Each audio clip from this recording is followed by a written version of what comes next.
अस्सलाम नाज़रीन, आपका मेज़बान सैयद आसिफ अली अपने प्रोग्राम बात अवाम की के साथ हाजिर है। जैसे कि हम अक्सर कहते हैं, हर प्रोग्राम एक नया प्रोग्राम, हर प्रोग्राम के अंदर एक नया गेस्ट पैनल और हर प्रोग्राम के अंदर एक अच्छा अछूता मौजू।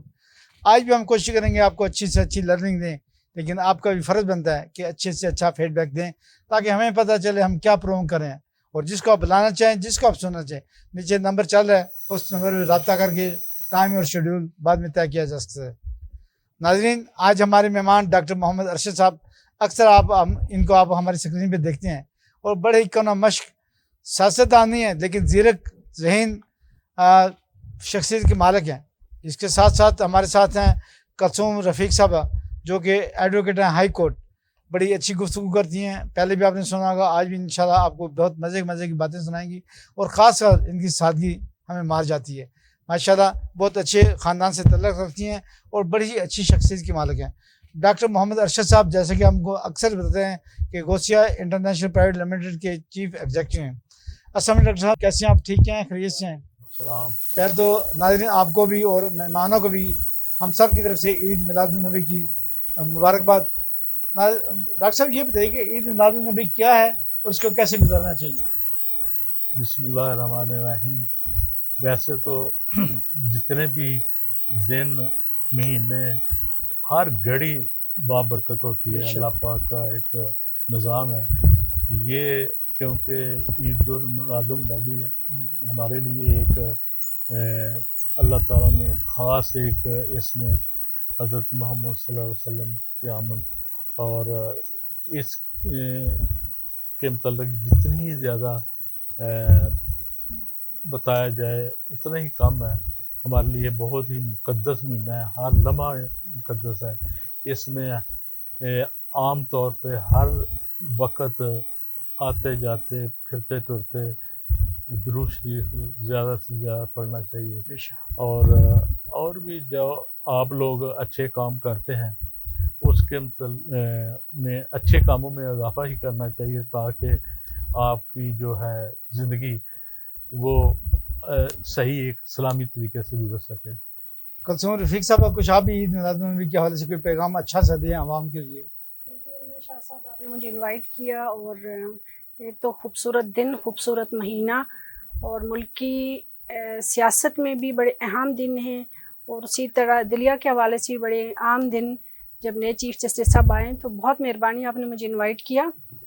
ये ईद मिलादुन्नबी का महीना जो है हमारे आखिरी नबी हज़रत मोहम्मद सल्लल्लाहु अलैहि वसल्लम की विलादत का महीना है। ये हमारे लिए बाइस खुशी का महीना है और इस दिन को, इस महीने को हमें खुशी के तौर पे बनाना चाहिए। हमारे ऊपर हमें नबी पाक पे दरूद शरीफ पढ़ के रहमतें भेजनी चाहिए अपनी।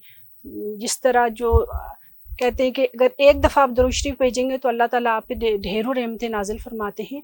तो ये आप बेशक हमारे लिए बहुत ही खूबसूरत महीना होता है हमारे तमाम महीनों में से। और डॉक्टर साहब, जैसे कि आपने कहा कि ये बड़ा अच्छा महीना और हर महीना ही हर दिन बरकत होना चाहिए और होता है, इसमें सदका खैरात के हवाले से आप क्या कहते हैं? सदका खैरात तो देखें, अक्सर हमारे यहाँ एक रवायत है कि जब रमज़ान शरीफ आता है लोग तब देते हैं, मगर आप रमज़ान शरीफ के महीने में अपना सदका खैरात जमा तोड़ी करके उसको एक जो अमाउंट आपके ज़हन में आती है उसको साल के किसी महीने में भी इस्तेमाल कर सकते हैं आप अच्छे से अच्छा। इसका बेहतरीन तो मैं ये कहूँगा कि वो सबसे पहले अपने अजीज़ों कार जो अल्लाह के बनाए हुए रिश्ते हैं उनकी तरफ देखें, जो सफ़ेद पोश हैं, जो मांग भी नहीं सकते, जिनके बच्चों की फ़ीसों के मसले हैं, यूनिफॉर्म किताबों के मसले हैं, उनका और बीमारियों का के लिए रहनुमाई करें। उसके अलावा से हट के अपने इर्द गिर्द हम हमसायों का ख्याल रखें। इसके अलावा भी बेशुमार ऐसे अदारे हैं जो फलाई काम कर रहे हैं, उनके में भी फंड देना चाहिए। डॉक्टर साहब, आपने बड़ी अच्छी बात की। हमारे प्यारे नबी करीम सल्लल्लाहु अलैहि वसल्लम ने इल्म के बारे में बहुत सी हदीस मुबारकां की हैं, जैसे कि इल्म हासिल करो चाहे तुम्हें चीन भी जाना पड़े। इल्म हर मुसलमान मर्द और औरत पर फ़र्ज है। चूँकि आप भी बहुत ज़्यादा ख्याल करते हैं स्टूडेंट का, तालिब इल्मों का, तो उस हवाले से कुछ बात करें कि तालिब इल्मों को किस तरह सपोर्ट किया जा सकता है इस महीने में ख़ास तौर पे? देखें, हर फैमिली में कोई ना कोई साहिब हैसियत होता है, बेशक, चाहे वो 2 ख़ानदान हों, 4 हों, 10 हों, 15, वो जो साहिब हैसियत है उसको ये ख्याल करना चाहिए। और सफ़ेद वो जो मांग नहीं सकते, गरीब हैं, वो सबसे ज़्यादा इन्वेस्टमेंट बच्चों पे करनी चाहिए, बेशक, उनकी तालीम पे करनी चाहिए। अच्छे स्कूल, अच्छा खुराक, अच्छी यूनिफॉर्म, उसको बच्चे की अगर आप शुरू से अच्छी नशोनुमा करेंगे और वो आने वाले वक्त में वो एक सही इंसान बन के मुल्क और कौम की खिदमत कर सकता है। डॉक्टर साहब ख़ास तौर पे जो गरीब तलबा हैं उनके लिए कुछ पैगाम आप देंगे आवाम को?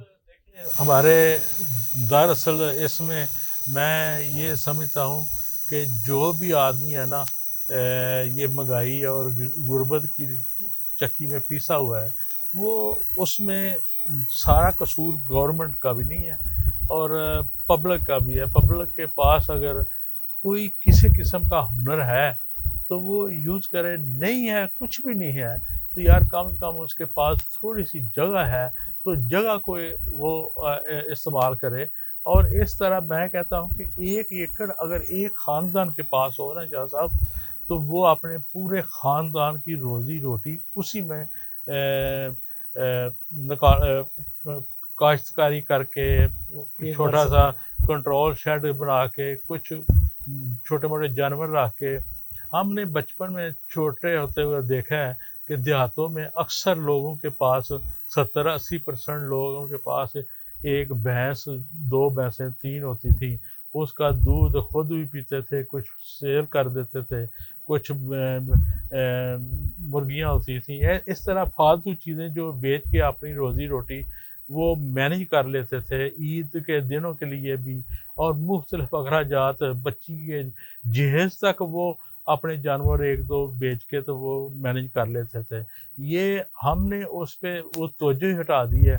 हम सब जो है पूरे ख़ानदान में कोई एक आधा आदमी कमा रहा होता है, दूसरे सब एक दूसरे की तरफ महंगाई और डॉलर से चला गया। यार हमारा डॉलर के साथ क्या ताल्लुक है? कलसूम रफ़ीक साहब आप बताएं कि हमारे प्यारे नबी ने इंसाफ के मामले में बहुत सी बातें की। खुद कादिर मोहम्मद जाना ने जब लंदन की यूनिवर्सिटी में दाखिले लेने के लिए गए तो सबसे ऊपर इंसाफ के हवाले से, अदल के हवाले से प्यारे नबी करीम सल्लल्लाहु अलैहि वसल्लम का नाम देखा तो उन्होंने उसी पर फैसला किया कि मैं इसी यूनिवर्सिटी में दाखिला लूँगा, चूँकि ये कम से कम इतना समझते हैं कि हमारे प्यारे नबी सबसे बड़ी आदत है। और आपने बड़ा अच्छा जिक्र किया नए चीफ जस्टिस का, जिन्होंने कहा कि मैं इंसाफ मुहैया करूँगा। क्या कहते हैं इस सवाल से? Sir thank you very much, बड़ा इम्पोर्टेंट आपने क्वेश्चन किया। कहते हैं हमारे इस्लाम में भी है और हज़रत अली का शायद कौल है, कहते हैं कि एक जो मुआशरा है वो कुफ्र पे तो चल सकता है लेकिन वो नाइंसाफ़ी के साथ नहीं चल सकता। बहुत तो यही हमारे मुआशरे का इस टाइम हाल हो चुका है कि लोग अगर तरक्की याफ्ता मुल्कों की बात की जाए तो किसी के साथ कोई नाइंसाफ़ी होती है तो वो कोर्ट्स में जाते हैं। तो यहाँ पे तो कोर्ट्स के वो हालात हैं कि फिर इंसान जो जिन लोगों के साथ नाइंसाफ़ी होती है तो वो कहते हैं फिर अगले जान में तुम आपसे बदला लिया जाएगा। ये मतलब एज मैं वकील भी हूँ, मैं बिल्कुल ऐसी है।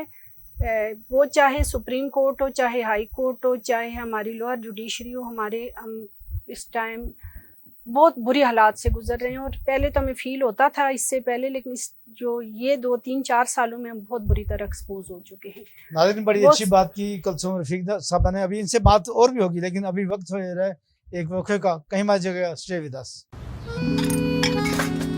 हीरो में हेल्प करदा बस नाम की, हीरो सिर्फ फिल्मों में होते हैं। मेरा ये मैक्स लॉन्ग बार, हीरो बने हर बार, लीमू की ताकत लिए चिकनाई रहने न दे, पूरे महीने चले देखो ये चलता रहे। मैक्स लॉन्ग बार मेरा हीरो, ओ ओ ओ ओ ओ तू मेरा हीरो। वाह हीरो। लेमन मैक्स लॉन्ग बार।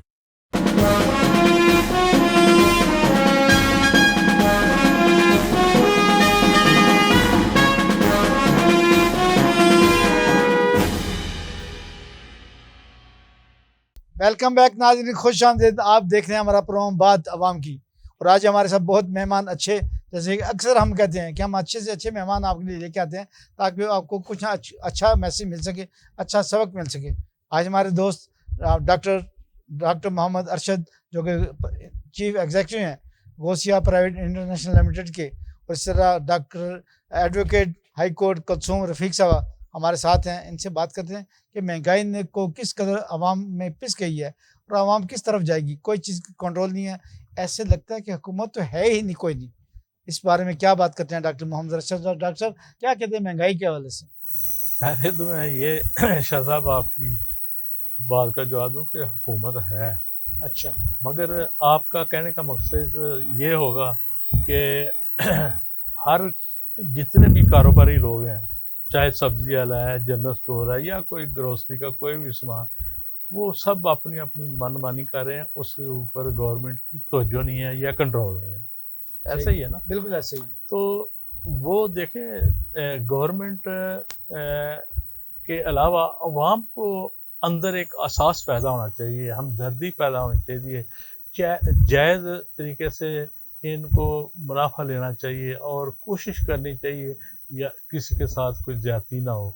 मगर यहाँ मुझे समझ नहीं आ रही कि हर एक का एक ही मकसद है कि यार जितना ज़्यादा से ज़्यादा पैसा इकट्ठा कर लो, लूटो, बाढ़ो। जितनी ज़्यादा किसी को प्रॉब्लम में डालोगे, या मतलब एक अजीब सी कफ़ियत है, हर कोई बेसुकून है और सब पैसे की दौड़ में लगे हैं, और हर एक की सोच टारगेट बहुत ज़्यादा इन्होंने बनाए हुए होते हैं। अपनी सोच को, लिमिट को महदूद करें और कोशिश करें अपने वसाइल के अंदर रह के ही गुजारा हो तो वो बेहतर है। तो महंगाई तो उन लोगों को महसूस होगी ना जो कमाई कम है और अखराजात बहुत ज़्यादा कर रहे हैं, उसकी वजह से वो ज़ाहिर उनको महसूस होती है। जिनके अखराजात और इनकम बराबर है उनको तो कोई नहीं महसूस हो रहा। एक बहुत बड़ा मसला आ रहा है कि वजन कम करते जा रहे हैं चीज़ों के और कीमतें बढ़ाते जा रहे हैं, ये भी एक बड़ा फुकदान पैदा हो गया हमारे। ये तो वाकई इसमें गवर्नमेंट का चेक एंड बैलेंस करने के लिए मुख्तलिफ अदारे हैं, महकमे हैं, उनको इस पे एक्शन लेना चाहिए। और बेशुमार ऐसे लोग होते हैं अदारों में जो काम करना चाह रहे होते हैं, मगर पता नहीं उनकी क्या मजबूरी होती है जो कि वो नहीं कर पाते। करना चाहिए ताकि अवाम के लिए जो 23-24 करोड़ अवाम है जो छोटे तबके में हैं, वो उनको कम से कम एक रिलीफ मिल सके। चीज़ का म्यार अच्छा होना चाहिए और मुनासिब कीमत पे होना चाहिए, वज़न पूरा होना चाहिए। यही तो हमारे दीन ने हमें सिखाया है, और ये समझ नहीं आती कि बड़ी अच्छी बात की डॉक्टर मोहम्मद अरशद साहब। हमारे नबी करीम सल्लल्लाहु अलैहि वसल्लम ने खुद फरमाया कि अच्छा ईमानदार ताजिर जो है वो अंबिया के साथ होगा। कुलसूम रफ़ीक साहब ये बताएं कि साइलिन की फ़ीस दिन ब दिन बढ़ती जा रही है, कोर्ट के अंदर मैं बात कर रहा हूँ, आप क्या कहते हैं इस सवाल से? कोर्टों की फ़ीस कम होनी चाहिए या ख़त्म होनी चाहिए? शाह साहब आपने ठीक कहा कि साइलिन की फ़ीस बढ़ रही है, लेकिन आजकल के जो टाइम है जो कोर्ट चल फीस की रहा है, बात कर रहा हूँ मैं, कोर्ट फीसिस की बात कर रहा हूँ, जो मुख्तलिफ कोर्ट फीसिस। कोर्ट फीसेस तो वो गवर्नमेंट ने अपना रेवेन्यू इकट्ठा करना होता है, उसके लिए तो टैक्सेस अब बहुत ज़्यादा होते जा रहे हैं। वो कोर्ट फीसेस तो उन्होंने इन्हीं फीसेस पर से अपने जजेस की तनख्वाहें भी निकालनी होती हैं, उन्हीं में से ये बिल्डिंग्स भी बननी होती हैं, तो वो रेवेन्यू इकट्ठा करने के लिए उन्होंने तो फीसेस को बढ़ाना है। सही। एक जो दूसरी फीस की बात होती है कि जो वकला फीस लेते हैं वो भी बढ़ रही है, लेकिन अब वो तो महंगाई के साथ साथ बढ़ेगी ना। अब ज़्यादा लोग घरों में अपने मामलात को सेटल करने की तरफ तवज्जो दे रहे हैं, क्योंकि हमारे मुल्क में सिर्फ 2 तबकात रह गए। एक तो शायद बहुत एलीट है जिन्होंने बहुत पैसा इकट्ठा कर लिया, और एक बहुत गरीब मिडिल क्लास तो ख़त्म होके रह गई है। ये 3-4 सालों में, 2-3 सालों में ये ऐसे हुआ है, और ख़ास तौर पे इन 2-1.5 साल में जिस तरह हमारे पैसा डी वैल्यू और रुपए की वैल्यू मतलब बहुत कम हो गई है, चीज़ों की कीमतें बहुत ज़्यादा बढ़ गई हैं। अब बेसिक नेसेसिटीज़ को पूरा करना बहुत मुश्किल हो गया है इन हालात में, और इसकी तरफ किसी की तवज्जो नहीं। अगर आप के मतलब देखा जाए कि जो हमारी गवर्नमेंट होती है तो वो उनको अपने अल्ले तल्ले IMF से कर्जे लेंगे तो वो खुद ही खा पी के अपने इलेक्शन के उसमें के लिए दे देंगे। जिस तरह इस दफ़ा भी है कि जो हमने IMF की आखिरी जो किस्त ली है وہ بھی ہم نے اپنے ایک ایم این اے اور ایم پی اے کو دے دیا کہ جائیں آپ جا کے اپنے الیکشن کی تیاریاں کریں. تو پھر ان حالات میں ایسا تو ہوگا کہ ہمارے سائلین کے مسائل میں اضافہ ہوگا, لیکن میں یہ بھی ساتھ سمجھتی ہوں کہ ہماری ایز اے بحیثیت قوم ہم شاید بہت کرپٹ قوم ہو چکے ہیں, کہ اس کا ذمہ دار صرف, میں یہ نہیں کہتی کہ ہمارا کوئی اسٹیبلشمنٹ اس کی خاص صرف ذمہ دار ہے, یا ہماری جوڈیشری صرف ذمہ دار ہے, یا ہماری سیاستدان ذمہ دار ہیں, بلکہ ہر ایک انسان نے اپنا حصہ اس میں ڈال رہا, اور ہم بحیثیت قوم بہت تنزلی کی طرف چلے گئے ہیں. رفیق صاحب یہ بھی بتائیں, کل تو چیف جسٹس صاحب نے بڑی اچھی بات کی تھی کہ سائلین کا خیال ایسے رکھو جیسے میزبان مہمانوں کا رکھتے ہیں, اس بارے میں آپ کیا کہتی ہیں؟ بڑی خوبصورت بات کی, ہمیں اچھا گمان رکھنا چاہیے, اللہ کرے ایسے ہی ہو, اور ایکسپیکٹیشن بھی ہمیں ان سے بہت زیادہ ہیں, لیکن جس طرح کی جوڈیشری کے حالات اس سے چلتے رہے 10-12 سال سے, تو تھوڑے مشکوک حالات تو ہیں, لیکن اس کے باوجود ہم امید رکھتے ہیں ان سے کہ وہ اپنے باتوں کے علاوہ جب وہ اپنے کیسز کے فیصلے کریں تو اس سے انصاف صرف کہتے ہوئے نہیں ہونا چاہیے کہ وہ انصاف کریں گے, بلکہ ہمیں ہوتا ہوا نظر آنا چاہیے. بڑی اچھی بات. اسی کے ساتھ ناظرین وقت ہو جا رہا ہے ایک واقعے کا, کہیں مت جگہ اسٹے ود اس. ہر دن جو سورج طلوع ہوتا ہے, روشنی کا ایک نیا سفر شروع ہوتا ہے. اس سفر میں نمبر 1 وہی ہوتا ہے جسے آپ بناتے ہیں. جیسے اسکائی الیکٹرک کو آپ نے بنایا, پاکستان کی نمبر 1 سولر انرجی کمپنی. ہم نے وعدہ نبھایا سستی اور نان سٹاپ بجلی کا, جو پھیلا پورے ملک میں کرلوں کی طرح. پھر چھوٹے بڑے گھر اپنی بجلی خود بنانے لگے. اسکائی الیکٹرک صرف ایک بار کی انویسٹمنٹ, بجلی کے بل میں بچت اور اضافی بجلی گرڈ کو فروخت. موبائل ایپ دے آپ کو مکمل کنٹرول. اسکائی الیکٹرک کا ہر کال کو فوری رسپانس, اور ہر سسٹم کی بذریعہ کلاؤڈ 24/7 مانیٹرنگ.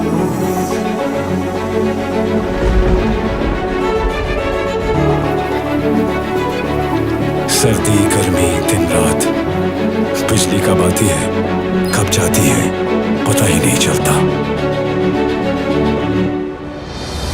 اجالوں کا یہ سفر یوں ہی جاری رکھنا ہے. ابھی ملک بھر میں اور زندگیوں کو روشن کرنا ہے. آج اسکائی الیکٹرک پاکستان کی نمبر 1 سولر انرجی کمپنی ہے. آپ کے دم سے sky electric, powered by intelligence.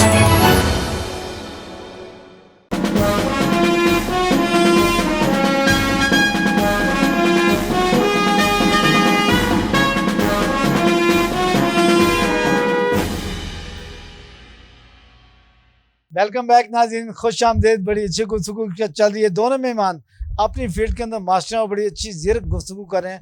Doctor محمد ارشد صاحب نے جیسے مہنگائی کے حوالے سے بڑی مفصل گفتگو کی, اور اسی طرح کلثوم رفیق صاحب نے عدلیہ کے حوالے سے, جسٹس کے حوالے سے اور چیف جسٹس کے حوالے سے بڑا اچھا گمان کی بات کی کہ اچھی امید رکھنی چاہیے. ڈاکٹر صاحب یہ بتائیں کہ ایک چھوٹا گرانا اس وقت بجلی کے بل, پیٹرول کا جو قیمت ہے دن بدن بڑھتی جا رہی ہے, اس کے حوالے سے کچھ کہیں گے کہ عوام کو کب ریلیف ملے گا, کب عوام میں جان آئے گی, کو سکھ کا سانس لے سکیں؟ یہ ٹاپک جو ہے نا بہت پچھلے دنوں میں پاکستان میں کافی ہلا گلا ہو رہا تھا. اس میں بے شمار فیکٹر ہیں, کوئی ضروری نہیں کہ ایک غریب آدمی ہے اس نے استعمال کیا ہے تو جتنے اس نے استعمال کی اتنا وہ ٹیکس دینے کے لیے تو تیار ہے, مگر اس کے اندر جو یہ لیکیج جو ہوتی ہے نا, جو چوری ہوتی ہے بجلی, اس پہ اگر کنٹرول ہو تو میں سمجھتا ہوں کہ 2 طرح کی چوری ہوتی ہے. ایک تو ڈائریکٹ لوگ استعمال کرتے ہیں جو میٹر کے بغیر ہی یوز کرتے ہیں. دوسرا یہ میں سمجھتا ہوں ہر گھر میں تقریباً 50% ایسی ضرورت کے بغیر ہی, مطلب ایک کمرہ ہے اس میں اے سی لگا ہے, چاہے وہ گورنمنٹ کا ادارہ ہے, چاہے عام ایک آفس ہے, چاہے کوئی گھر ہے, ایک آدمی کی ضرورت کے مطابق لائٹ 1-2 ہونی چاہیے. آپ میرے ساتھ چلے, میں سرکاری آپ کو آفس میں لے جاتا ہوں, ایک کمرے میں 2 اے سی لگے ہوں گے, 18-20 لائٹیں لگی ہوں گی, اور اس کی اتنی ضرورت نہیں ہے. یہ سب سے بڑھ کے یہ بربادی ہے. آپ کبھی فجر کی نماز کے بعد چہل قدمی کریں تو اسٹریٹ لائٹ آن ہوتی ہے, جیسے نوابوں کے یہ کا ملک ہے، اور یقین جانے جب سورج اوپر وہ آتا ہے تو پھر وہی مینول طریقہ ہے اس کو بند کرنے کا. اس طرح تھوڑا ہوتا ہے. یہ تو بے شمار جگہ سے کہ یہ جو ہم لاس کرتے ہیں. پھر خاص طور پہ میں یہ سمجھتا ہوں جتنے بھی دنیا میں ترقی یافتہ ملک ہے، آپ پورا سروے کر لیں، وہ صبح 8 بجے سے لے کر شام 8 بجے سے پہلے اپنے کاروبار اور سارے کام اس کے اندر ہی سمیٹ کر آتے ڈے ہیں. لائٹ میں کرتے ہیں. ہاں لیٹ کرتے ہیں. بجلی کا یوں ضائع نہیں کرتے جس طرح ہم پاکستان میں کر رہے ہیں. تو ظاہر ہے پھر آپ ایک چیز کا ضرورت سے زیادہ استعمال کریں گے تو پبلک پہ، غریب آدمی پہ ہی بوجھ پڑے گا نا. بڑی اچھی بات کی آپ نے. کلثوم رفیق صاحب، آپ کو ایک خاتون خانہ بھی ہیں. ریڈیو ہم استعمال نہیں کرتے، لیکن ریڈیو کا بل ٹی وی کے اندر، بجلی کے بل کے اندر آ رہا ہے. ٹیلی ویژن ہم دیکھتے نہیں ہیں، باقی چینل بھی دیکھتے ہیں، لہٰذا ان کے بھی بل آنا چاہیے، لیکن ٹیلی ویژن کا بل بھی ہمارے بجلی کے بل میں ڈالا جائے.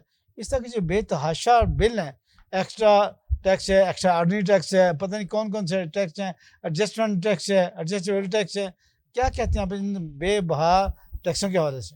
شاہ صاحب بڑی اچھی گفتگو کر رہے تھے ڈاکٹر صاحب. انہوں نے جس طرح کہا، پہلے میں تھوڑا اس کو ایلیبریٹ کر لیتی ہوں کہ یہ جو لوگوں کا مس یوز کرنا ہوتا ہے. سب سے پہلے سرکاری دفاتر کی بات ہو رہی ہے کہ سرکاری آفیسر استعمال کرتے ہیں. میں نہیں یہ کہتی کہ آپ ان سے وہ فیسلٹیز لے لیں، لیکن اگر وہی فیسلٹیز اگر ان کی آپ پے میں ڈال کے ان کو دیں تو میرے خیال سے وہ یوز ان یونٹس کا، بجلی کا یا وہ گیس کا، وہ کم کریں گے. یا اسی طرح فیول کا، تو ان کو 300 سے 400 لیٹر تک فری پیٹرول مل رہا ہے، وہ اس کو تو مس یوز کرتے ہیں. ایسے ہی اسی طرح بجلی کے یونٹس کو وہ مس یوز کرتے ہیں. اگر وہی ان کی تنخواہ میں تھوڑا پیسے اگر انکریز کر دیں تو ہو سکتا ہے وہ اس طرح بجلی کا مس یوز نہ کریں، بچت کی طرف.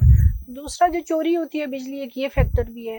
لیکن وہ جو چوری ایک ہوتا ہے کہ جو غریب لوگ کرتے ہیں وہ تو بہت شاید اس کا 1-2% ہے جو لیکن جو بڑے انڈسٹریلسٹ ہیں وہ جو چوری کرتے ہیں، اور پھر ان کے جب وہ ایک تو ان کی چوریاں جب پکڑی جاتی ہیں ان کے خلاف کوئی کیسز کچھ نہیں بنتا. پھر اگر ان کے بہت زیادہ بل بنے ہوئے ہیں تو وہ وہ انسٹالمنٹ میں بل کروا لیتے ہیں. میں پچھلے دنوں کسی سوشل میڈیا پہ بڑا چل رہا تھا کہ کوئی خاتون کسی MNA یا MPA کا تھا کہ اس کے کروڑوں میں بل ہیں، لیکن اسے مہینے کا 3000 روپیہ وہ انسٹالمنٹ میں پے کر کے. تو یہ اس طرح کے رویے اگر ہوں گے تو، اور عوام بھی نہیں بولے گی اس پہ، کوئی اس کا ریئیکشن ہی سامنے آئے گا، تو یہ ہوتا رہے گا. وہ ہمارا تو کہتے ہیں ہماری جو تھیلی، جس تھیلی میں ہم کچھ ڈال رہے ہیں اس تھیلی میں بہت سارے چھید ہیں. ہم ڈالتے تو جا رہے ہیں، ہم سے تو ٹیکس لیے جا رہے ہیں، غریب بندے سے بھی ٹیکس لیا جا رہا ہے، لیکن وہ نیچے سے تھیلی کو نہیں سیا جا رہا. تو ہمارے بہت زیادہ ایشوز ہیں، اور ان ایشوز کو گورنمنٹ کی تو یہ کبھی پرائیورٹی ہی نہیں رہی. ان کی تو پرائیورٹی اپنے الیکشن جیتنا یا اپنے کیسز ختم کروانا ہوتا ہے. اسی طرح اسٹیبلشمنٹ کی بھی کوئی اپنی ہی اس پہ زیادہ ہم بات نہیں کر سکتے. بڑا مشکل ہو گیا جن لوگوں کی بچے بیٹیاں خاص طور پہ، تو ان کو زیادہ بات بھی نہیں کرنی چاہیے. اور اسی طرح جوڈیشری کا بھی یہی حال ہے کہ ان کو اپنی تنخواہوں سے تو بڑا کنسرن ہوتا ہے. ایک سپریم کورٹ کا یا ہائی کورٹ کا ججز، وہ ملینز میں ان کی آتی ہے، تنخواہیں آتی ہیں، لیکن وہ کام کیا ہو رہا ہوتا ہے. تو یہ ایک سوسائٹی کا قصور ہے. اس کے لیے ہم ماؤں کی ذمہ داری ہے کہ ہم نے اپنے بچے ایسے ریز کریں کہ جن کے پاس اخلاقیات ہوں، جو چیزوں کو مس یوز نہ کریں، اور ان کو ہم ریئلائز کروائیں کہ یہ ملک ہے تو ہم سب ہیں، اور ہمارا ملک ترقی کرے گا تو اس کے ساتھ ہی کوئی ہماری بھی عزت ہوگی. اب اس ٹائم پاکستان کا جو انٹرنیشنلی ہمارے پاسپورٹ کے جو حالات ہو گئے ہیں، ہم جب انڈیا کے سے اگر کمپیریزن، ہمیں یہی بچپن سے سکھایا گیا کہ سب سے بڑا دشمنی شاید انڈیا ہے، لیکن جب ہم کمپیریزن کی طرف آتے ہیں تو وہاں کے سٹیزن ہم سے زیادہ بہتر سٹیزن ہیں. تو ہمیں اخلاقی طور پہ اپنے بچوں کو بہتر ریز کرنا پڑے گا. ہمیں پیسوں کی دوڑ کی طرف بچوں کو نہیں لے کے جانا. ہمیں انہیں اخلاقیات سکھانی پڑیں گی کہ بیسک آپ کی کیا اخلاقیات ہیں. جو آج مغرب کا معاشرہ، جو آج جاپان کے جو بچے ہیں، ان کو پہلے 7-8 سال تک صرف اخلاقیات سکھائی جاتی ہیں. بڑی اچھی بات کی. ہم اکثر ڈاکٹر صاحب سے یہ باتیں کرتے رہتے ہیں، لیکن جاپانی ہمارا تو المیہ یہ ہے کہ سب سے بڑا تو ہمیں تو لینگویج کے اس سے ہی نہیں نکلے کہ ہمارے بڑے بڑے اسکولوں میں جہاں پہ 40,000 50,000 60,000 فی ہے، تو ہم صرف ان کو اس لیے ڈالتے ہیں کہ وہ اپنی انگریزی پہ یا فلوئنسی ان کو آ جائے.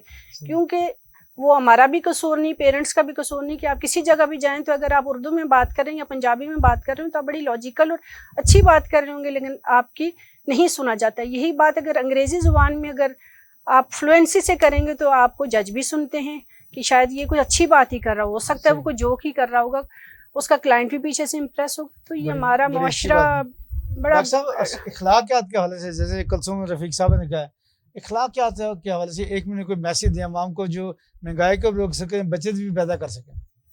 देखिए, जब तक हर आदमी, चाहे वो प्राइवेट है, घर में है, फारग है, सरकारी मुलाजिम है या किसी भी इदारे से उसका तल्लक है, जब तक वो उसके अंदर एहसास पैदा नहीं होगा, उसके अंदर वो हमदर्दी पैदा नहीं होगी, जिस तरह हम बच्चों के साथ अपनी हमदर्दी करते उसी तरह आप अपने मुल्क के साथ हमदर्दी जब तक नहीं करेंगे, एहसास नहीं करेंगे कि ये जो नुकसान है मेरा समझें, आप ये ना समझिए कि गवर्नमेंट का है चलो माल ज़ाया होता है तो होने दो, नहीं, जब एहसास होगा तो तब जाके ये सारी मामलात जो है अवाम, वैसे अवाम ये बहुत लंबी दास्तां है, जब तक बेस मजबूत ना होगी उतनी देर तक हमारा माहौल कभी चेंज नहीं हो सकता। बड़ी अच्छी बात की कुलसूम रफीक साहब, एक मिनट का मैसेज आप भी दें इखलाकियात के हवाले से कि किस तरह हम अपने घरों में बचत करें जो कि महंगाई को रोक सके।